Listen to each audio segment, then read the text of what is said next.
music theory who has studied it and then uses AI, the output is completely different. So that's gonna be, I think you still need that person that has really the craft behind it and knows the skill, knows how stereo works, Dolby Atmos, how to mix properly, not just like some few words and that's it. And I think, yeah, I think that's basically what the answer is for the future. What's your point of view, Claudia, about it?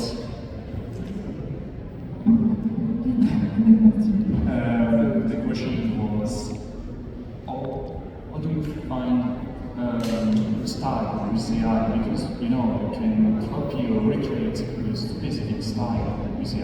Yeah. How do you find the style to represent your sensibility, your also authorship? Well, I think, I don't know if I understood well your question, but I think you can choose any style, and within any style you can create something good. For example, I come initially from animation background, so I get a lot of comments that I bring some emotions in my films that don't exist in other animation films. So I think, AI is very good. The good thing is, I think it's good and bad at the same time. But the good thing is that everyone now has access to AI tools. People with background and people without filmmaking background. This is the good thing. But the bad thing is if I'm watching, I'm opening Instagram or whatever, I keep on scrolling because I feel like everything is the same, like he said, fast cuts, I don't know, a lot of fantasy shots, but it's lacking emotions, storytelling. So this is where actually it's not only about the style, it's about what you bring in from this style. So Bring your soul to life. the soul to life. Jenny, you have a very specific style in a very short film. So how do you find your style? Especially every crazy location, crazy camera movement. How do you find that? Actually, I didn't really find it. I'm feeling like, because I have a very specific, what I like. So every time I have some idea, I want to create something, it's just my style. You know what I mean? I'm feeling like this, if you have something that you like, whatever you want to make something, actually, it's just your style. And actually, I'm feeling like I really like something that really fascinates. Probably because I'm a bit ADHD. But actually, I really like the crazy movement or the emotion. Because I'm feeling like a very fast pace. Actually, for the very beginning, I think that made me very eye-catching in the social media. And then I'm feeling like I really like this style, actually. And I think it became like my signature. And then I also use very fast-paced tell the story. And I'm feeling like a fighting scene and the VFX. Because actually I really have to thank you for the sequence and some new tools updates. Because with those tools updates, we're able to do crazy movement. Because probably half a year ago, what we're talking about AI thing is many people is just PowerPoint something. It's just like a moving GIF something. It can't really say that it's a thing, but with the technology improving, now I'm feeling like AI filmmaking this industry is really firming. Yeah, so this is what I mean. Maybe Casper? Yeah, it's just about style. I think style, it also comes down to we're all using the same tools, except for Claude. Claude is a whole nother level, and I think that's where the style comes from. And I think it shouldn't be the AI eating what you're making, because people or it's actually the AI making the decisions, it should be the human behind it that makes the decisions. And I feel then you're a composer, you should be leading, and it should not be the AI that's leading, you should just the producer there.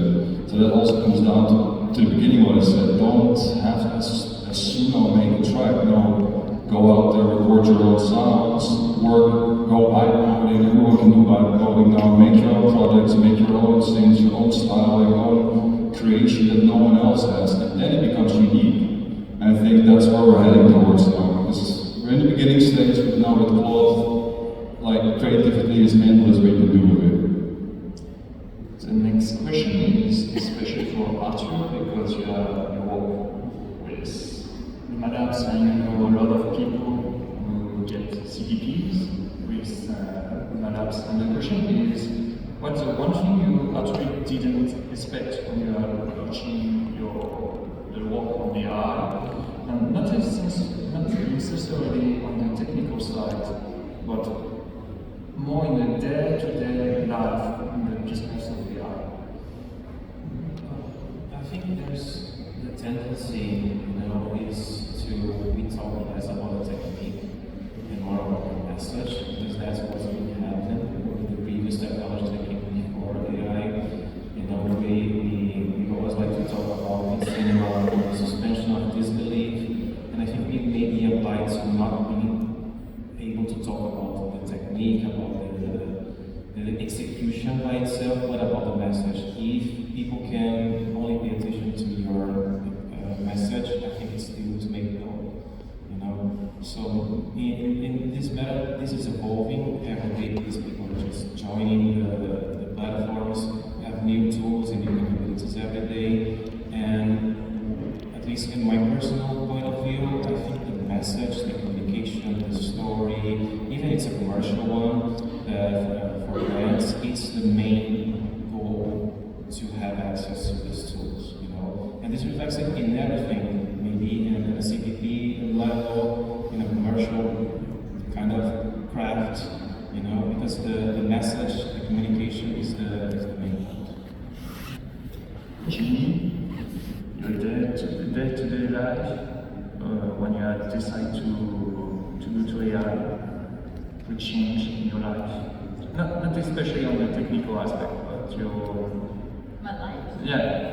Business side or... Actually, it changed a lot because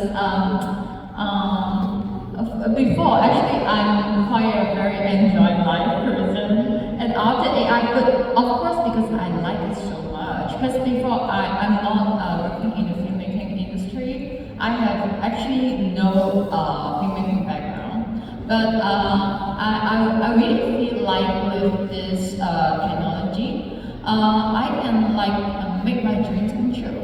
It's kind of have this feeling, and I actually spend a lot of time learning cinema, the directing techniques, emotion, this everything. It's I have to learn everything again. It becomes the very busy period in my whole life, actually, and I think this is the same for all the panelists. yeah. But it's actually very happy because I really enjoy when I'm using AI to creating my own film. Of course, maybe some people think, oh, you're using AI. It's very easy, just one click. But our AI artists, we have our own aesthetic. Before they said AI actually don't have the intention. Maybe they can give us 100 million options, but we have to taste and aesthetic choose which one is actually the best and which one is exactly the feeling that I want. Actually, this becomes a very important technique. And also for the prompting something. Sorry, I'm talking about technique again. but yeah, prompting. Actually, the most important is we actually need to have common sense, basic knowledge to define which prompt is the program. It's kind of like debugging in coding. Yeah, we have to find out like maybe some crown have some problem, and then maybe a very single keyword, and make the video is not really look like what we want. And this is actually very important. Like we have to be very detailed and with intention and with our own taste and aesthetic. So I'm feeling like in this year, like taste, aesthetics, and common sense become like very important because the execution part AI can help a lot, but the ultimate question is what you want to do. Absolutely. Claudia. So